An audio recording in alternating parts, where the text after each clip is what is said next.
आइए नारायण फिर आपको कथा सुनाते हैं कोटिरुद्र संहिता से अध्याय 8 का सारांश। प्रथम ज्योतिर्लिंग सोमनाथ के प्रादुर्भाव की कथा, उसकी महिमा की कथा भक्त आपको सुना रहे हैं।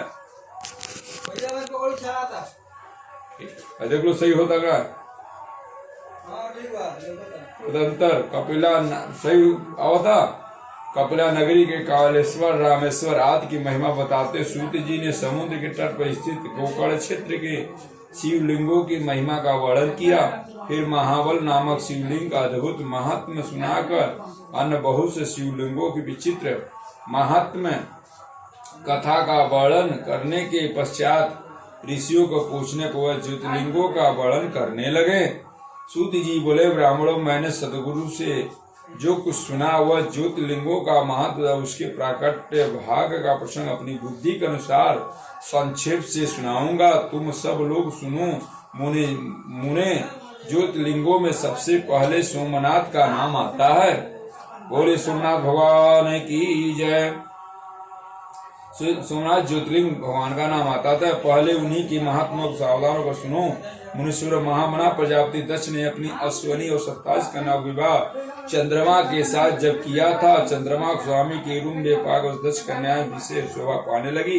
चंद्रमा उन्हें पत्नी के रूप में पाकर निरंतर सूर्य होने लगा। उन सब पत्नियों में जो रोहिणी नाम की पत्नी थी, एकमात्र वही चंद्रमा में इतनी प्रिय थी, उतनी दूसरी कोई पत्नी कदापि प्रिय नहीं हुई। इससे दूसरी स्त्रियों को बड़ा दुख हुआ। वे सब अपने पिता की शरण में गयी। वहां जाकर उन्होंने जो भी दुख था उस पिताजी को निवेदन किया। वह सब सुनकर दक्ष भी सुखी हो गए और चंद्रमा के पास आकर शांति पूर्वक बोले। दक्ष ने कहा, कलानिधि, तुम निर्मल कुल में उत्पन्न हुए हो। तुम्हारे आश्रम में रहने वाले जितनी स्त्रियां हैं उन सबके प्रति तुम्हारे मन में न्यूनाधिक भाव क्यों है?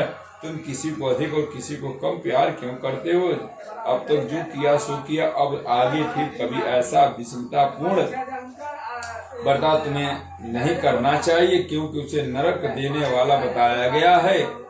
सूत जी कहते, महर्षियों अपने दामाद चंद्रमा स्वयं ऐसी प्रार्थना करके प्रजापति दक्ष घर को चले गए। उन्हें पूर्ण निश्चित हो गया था कि अब फिर आगे ऐसा नहीं चंद्रमा करेगा, पर चंद्रमा ने प्रबल भावी से कहाँ डिगने वाला था। विवश होकर उनकी बात नहीं मानी। वे रोहिणी में इतने आसक्त हो गए थे कि दूसरी किसी पत्नी का कभी आदर नहीं किया करते, छविशों को नहीं मानते। इस बात को सुनकर दक्ष दुखी हो फिर शिव आकर चंद्रमा उत्तम नीति समझाने लगे तथा न्यायोचित बर्ताव के लिए प्रार्थना करने लगे।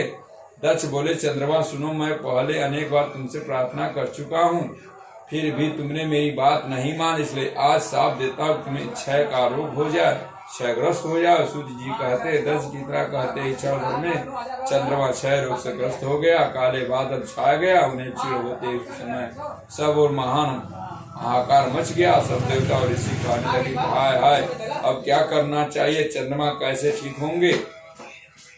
मुंह ने इस प्रकार दुख में पड़कर सब लोग विह्वल हो गए। चंद्रमा इंद्री आज सब देवताओं तथा ऋषियों को अपनी अवस्था सूचित की। तब इंद्र आदि देवता आदि ऋषि ब्रह्मा जी के शरण में गए। उनकी बात सुनकर ब्रह्मा जी ने कहा, देवताओं, जो हुआ सो हुआ, अब वह निश्चय पलट नहीं सकता, अतः उसके निवारण के लिए मैं तुम्हें एक उत्तम उपाय बताता।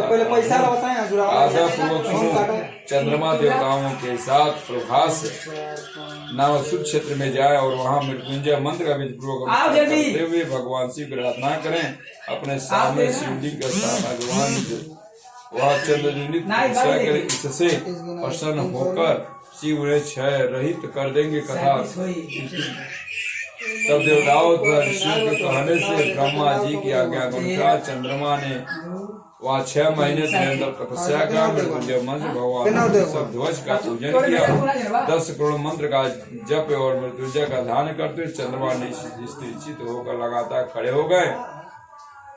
उन्हें तपस्या करने देखकर भक्त वत्सल भगवान शंकर प्रसन्न उनके सामने और 3800 रुपये आए बा। से बोले शंकर जी ने कहा चंद्रदेव 35 हो हमारा गए। कल्याण हो, 300 हमारे मन रुपये में ना जो अभिष्ट हो और मांगो, मैं प्रसन्न तुम्हें संपूर्ण उत्तम बहुत उनका भाई प्रदान पैसा करूंगा। कटने वाला। चंद्रमा जी बोले देवेश्वर यदि आप प्रसन्न हैं तो खुश हैं तो मेरे लिए क्या असाध्य हो सकता है तथा प्रभु शंकर आप मेरे सारे के इस शोक का निवारण कीजिए। उससे जो अपराध बन गया उसे क्षमा कीजिए। शिव जी ने कहा चंद्रदेव एक पक्ष में प्रतिदिन तुम्हारी कला क्षीण हो और दूसरे पक्ष में फिर वो निरंतर बढ़ती रहे। तदन चंद्रमा ने भक्ति भाव से भगवान शंकर की स्तुति की। इससे पहले निराकार होते हुए भी भगवान शिव फिर साकार हो गए। देवताओं उस क्षेत्र के के नाम पर सोमेश्वर कहलाए और सोमनाथ के नाम से लोग विख्यात हैं। तो कोई अब समझा दे दिया। ब्राह्मण सोमनाथ का पूजा करने से उपासक के क्षय पूर्ण आदि रोगों का नाश कर देते हैं। ये चंद्रमा धन्य है कृत्य है जिनके नाम से तीनों लोगों स्वामी साक्षात भगवान शंकर को करते हुए क्षेत्र में विद्यमान है। वहीं संपूर्ण देवताओं ने सोमकुंड की भी स्थापना की है जिसमें शिव ब्रह्मा का सदा निवास माना जाता है। चंद्र कुंड इस भूतल पे पाप नाशन तीर्थ के रूप में प्रसिद्ध है। जो मनुष्य उसमें स्नान करता है वह सब पापों से मुक्त हो जाता है।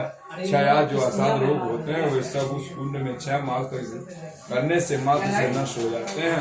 हमें जिस फल के उद्देश्य की उत्तम तीर्थ का सेवन करता है उस फल को प्राप्त कर लेता है। इसमें संशय देरी नहीं है। चंद्रमा निरोग होकर अपना पुराना काल लगे। हमारे सोमनाथ के सारा प्रसंग सुनाया। यह इस तरह सोमेश्वर का व्यवहार हुआ। जो मनुष्य सोमनाथ के प्रभाव की इस कथा को सुनाता है वह संपूर्ण अभिष्ट को पाता और सब पापों से मुक्त हो जाता है। 8 और 14 का सारा चेहरा।